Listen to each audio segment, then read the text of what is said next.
Hi guys. So over on our Facebook group, every month we run a competition, and last month's competition was resin dent at the beach. And the idea was that people created a piece of art inspired by the seaside, inspired by the beach. And we had some amazing entries. We really did. They were fabulous. But one thing we noticed was that a lot of people said they had trouble creating the waves and creating the sea effect. So Jade and I put our heads together and we've come up with a brand new box. And what it is it includes everything you need to create a sea piece of art, hanging sea piece of art. And what this video is to just show you, is like a tutorial to walk you through it step by step, so you can create your own piece. You can create it along with us, you can save it for later. And what you want to do is you want to elevate your heart up a bit so any runoff doesn't end up sticking it to the thing. So what I use is shot glasses turned upside down, and then you place the heart on. Try and get that in shot. Some people will just put a bit of tape over the hole to stop the resin running through. You probably will end up having to drill the hole out again, just from the nature of the resin and how it runs off. Ooh. Doing well here.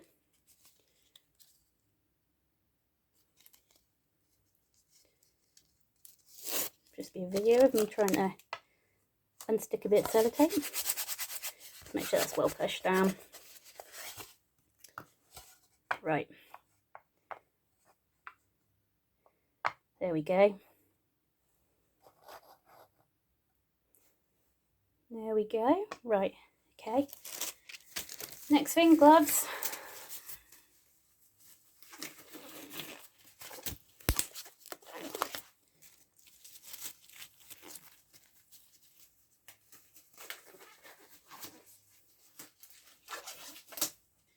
And then your resin. Now it's up to you what type of resin you use. The only thing I would say is make sure you're familiar with how your resin's properties. Some have a longer work time than others. Some tend to go really hot really fast and will flash cure, especially if left in a lot. So I'm just using a thin pour resin. So first thing you want to put on your heart is your sand. So I am going to start with, I'm going to put it up here so you can see. I'm going to start with beach sand. So here we go. And the amount you get in the boxes, you'll be able to make more than 2 hearts. So once you've done with your test pieces, you can go on and create whatever you desire and can think up. So into this, I'm just going to pour a tiny bit of resin. Now what you're looking for is for the sand to go paste-like. So you don't want it too runny.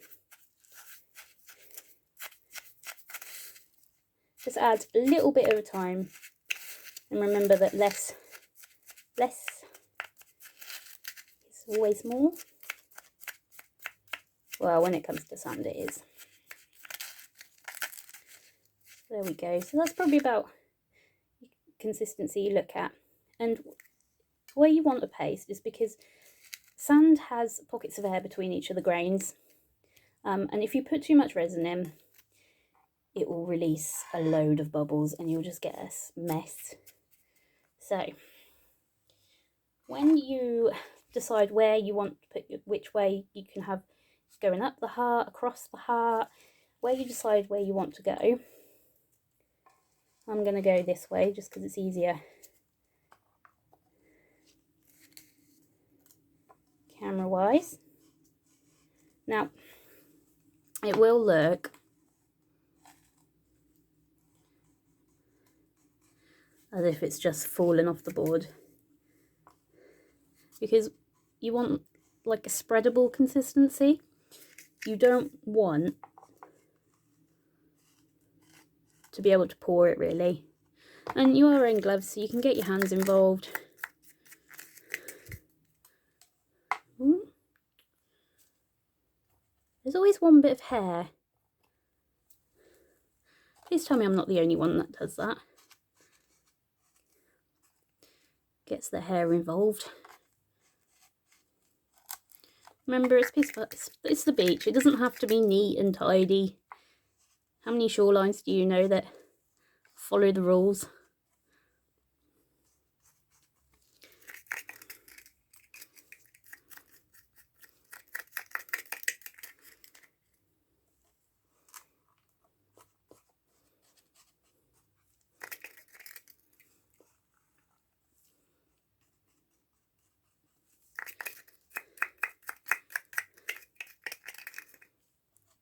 There we go.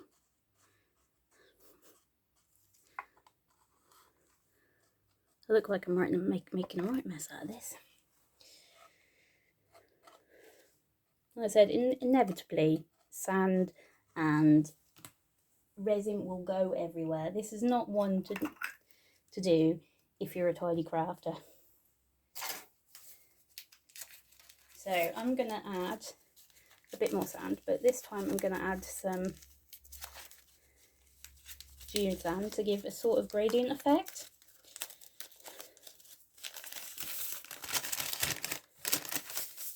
So this is how it all comes.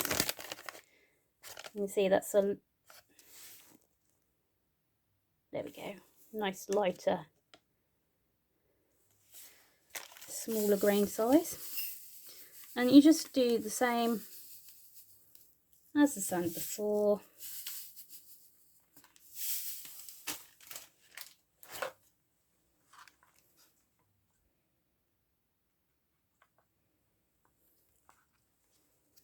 So just a tiny bit of resin and mix it up to paste consistency.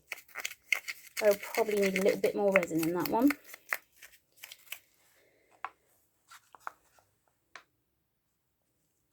Again, just put a little in at a time. You can always add more later, you can't take it away. So there we go.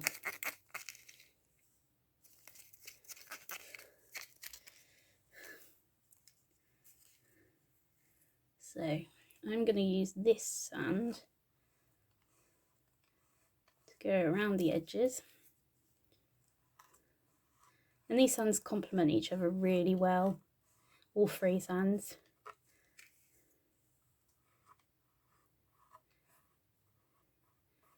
You want to go right up to the edge of your heart. And this is why I use a silicone mat, because it all goes everywhere.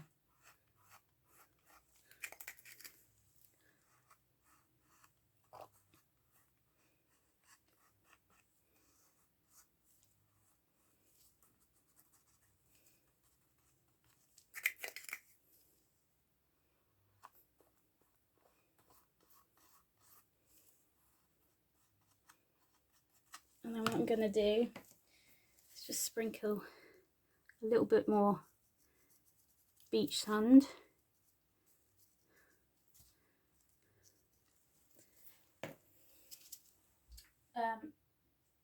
Yeah, and then we've got the coarse sand. Now, the coarse sand you can mix up with resin, but I just like to chuck it on and see where it falls really. There's enough resin in there that it will stick. I mean, if you want more coming down here, you obviously need a bit more.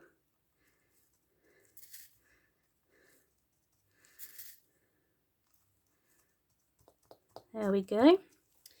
Right, next thing is your shells and your starfish. Some people like to put these on at the end, some people like to put them on now. I like to put them on now because I like to embed them into the sand rather than have them resting on top of the sand. So, got starfish. Now you can, if you don't think your sand is sticky enough, you can just get a little bit of resin and dab it on the back and then push it in. So, and then we've got obviously got the feature shells. I love this one. This is the abalone, but it's the natural abalone. So I think we should definitely put this one on. And then we've got the mini shells as well. And you can put as many or as little on as you like. It's a Phoenician pearl and a black top. Some mini whelks.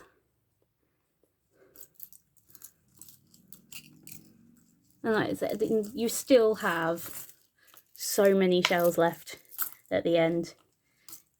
You will have more than you could ever need for these two pieces anyway.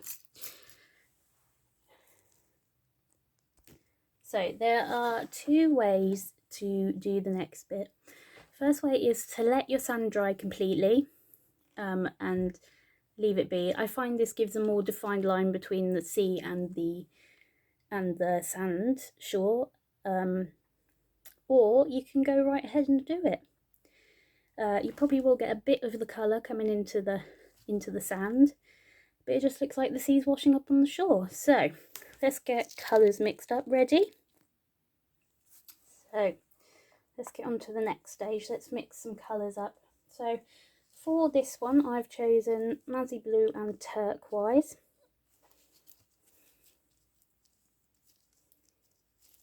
And if I can get into the pot.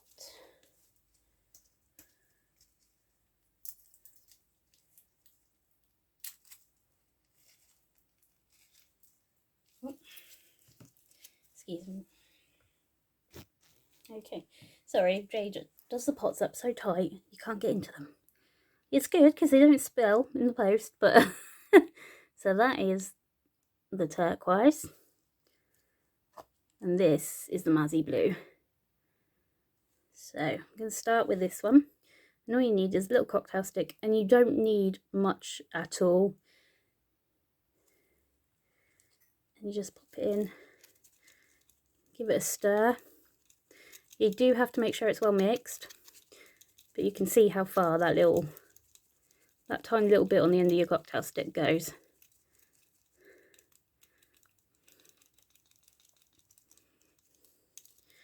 So one important thing to remember is if you find that your colour's not deep enough or it's not opaque enough, whatever you do, don't take this cocktail stick and put it back into the paste pot. Because of the hardener, it will set your paste, and then that's wasted. Just bring it back into shot. So that's the blue. So fresh cocktail stick.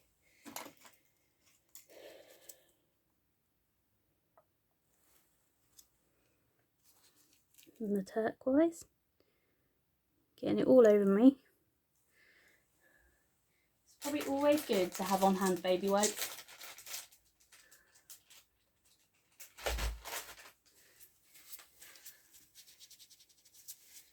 So I don't have any colours going everywhere. So this mix this turquoise up.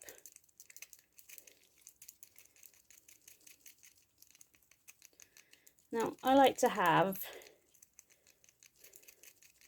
3 colours when I do a beach, so it's sort of a gradient effect.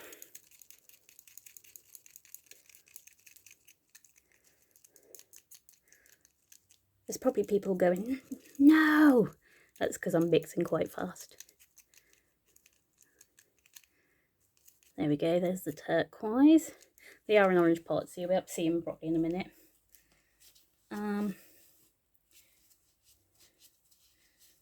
What should we go for? Should we go for a navy or should we go for a mix of the two?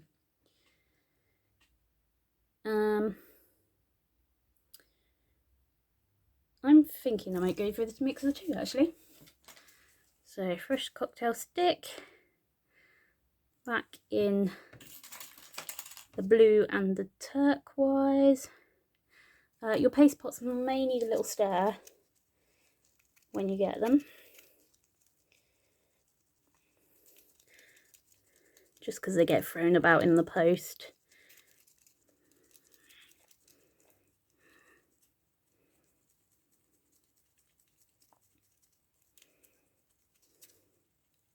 And the best things about these colours is you could just pick one colour and add white or oyster or cream to them and create a whole gradient of colours with just two pastes.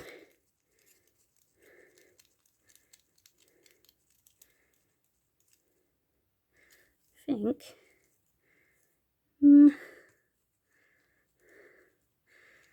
might put a bit more blue in that. Remember, fresh stick, because what you don't want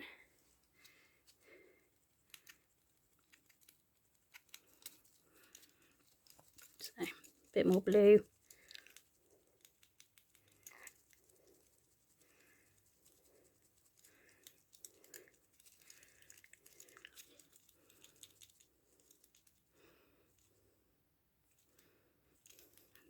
So this is a bit runny to pour at the moment. So what I'm going to do is just leave them to set.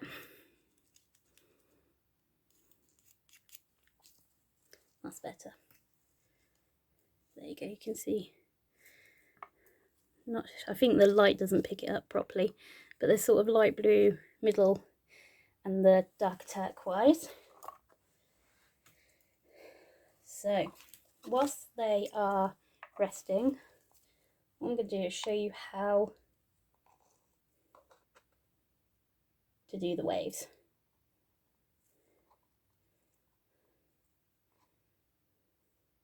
Or how to make the mix for the waves, I should say. So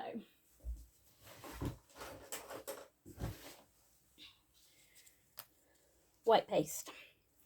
Now the thing about this is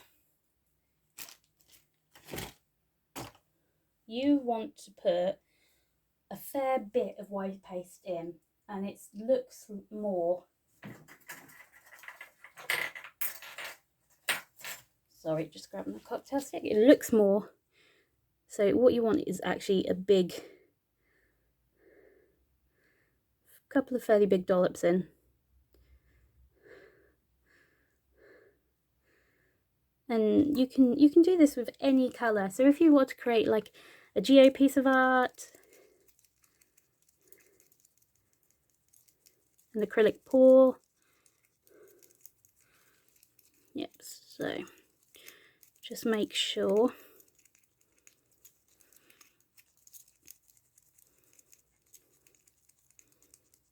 that's all mixed in.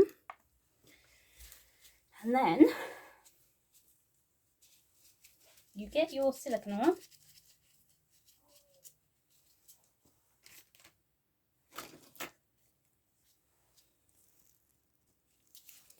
So that one, and I've only made up about that much white. It's about not even a quarter of the pot actually. You don't need a lot of white at all. And then you take your silicone oil and you add, I would say, about 10 drops to start with. Okay, you can see it being mixed in. Right, so resin and silicone oil don't like each other. They repel like water and oil do, which is why you get the effects you do, because it's the resin and oil repelling each other that create the lacing. So there we go. That's that ready to go. Right, so what I'm just going to do is I'm just going to leave these to thicken up a bit, because if I pull them like that, they're just going to run straight off the edge. So see you in a second. Okay, so I'm back. As you can see, the resin has thickened up and it's now, rather than runny, it's a bit more gel-like but still pourable. So let's get started. I start with the lightest colour and work backwards to the darkest colour as the sea gets deeper. Obviously it's artistic license, you can do it whichever way you want. And then what you do, you just pour your colours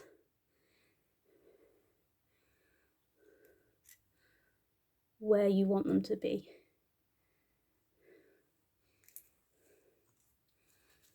You can go as much or as little as you like.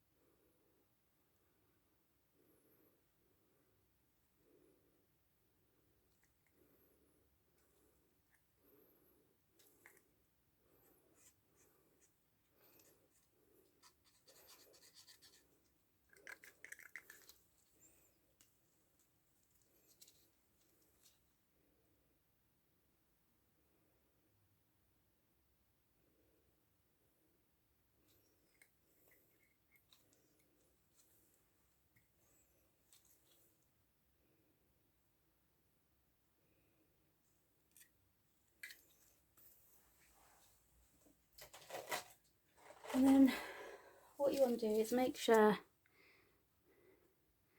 Oh, a very important piece of information I forgot to tell you earlier is you must have a level table, because if not, it is just gonna pour straight off.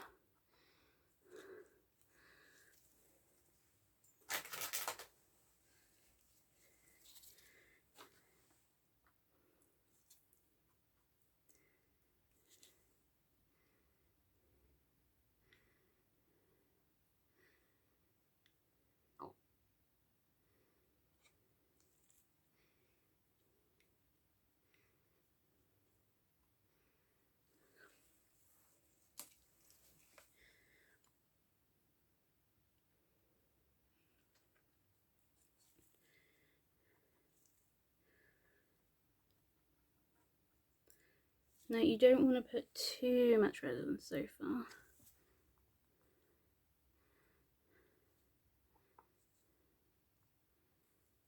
Try and get that a bit more level. There's a lot of green and not much blue at the top.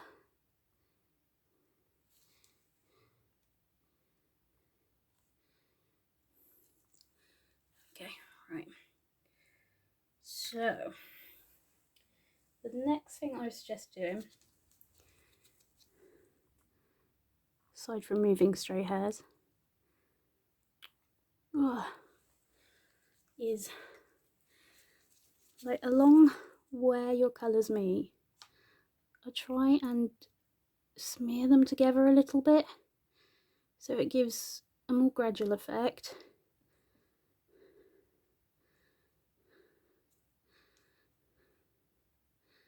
I don't think it wants to play ball today. Just gonna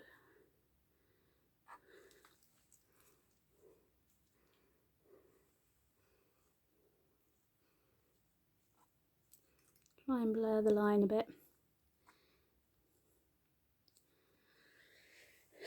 Okay.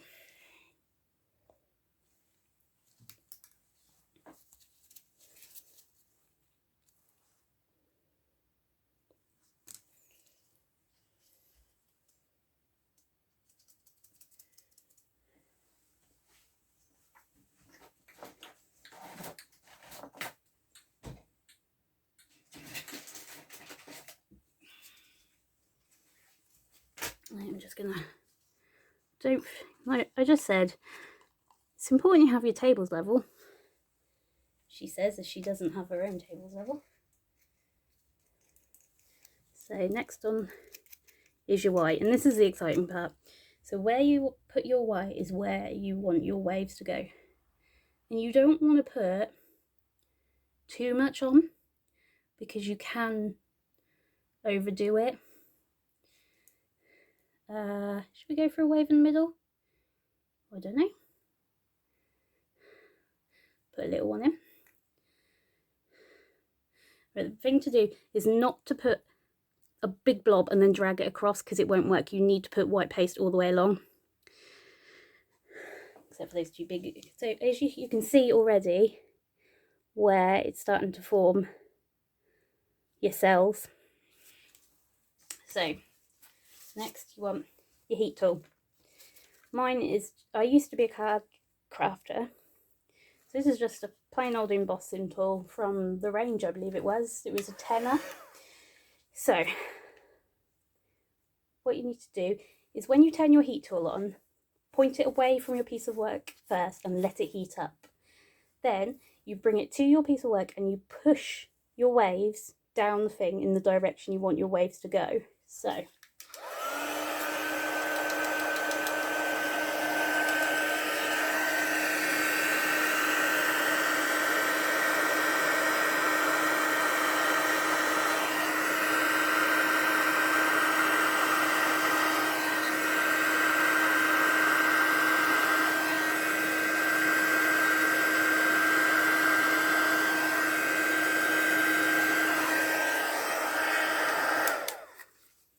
and I think you can see why I said make sure you've got something underneath your board, because if not it's all going to fall off. Just going to do a touch up here. Some blue, because I can see a bit too much of that board. Anyway, there you have it. There is your C piece.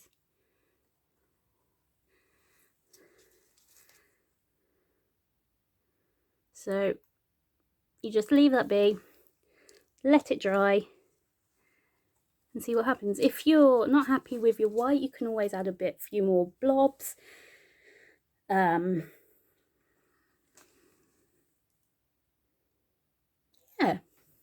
there we go. All finished. Let us know what you think in the comments. Bye.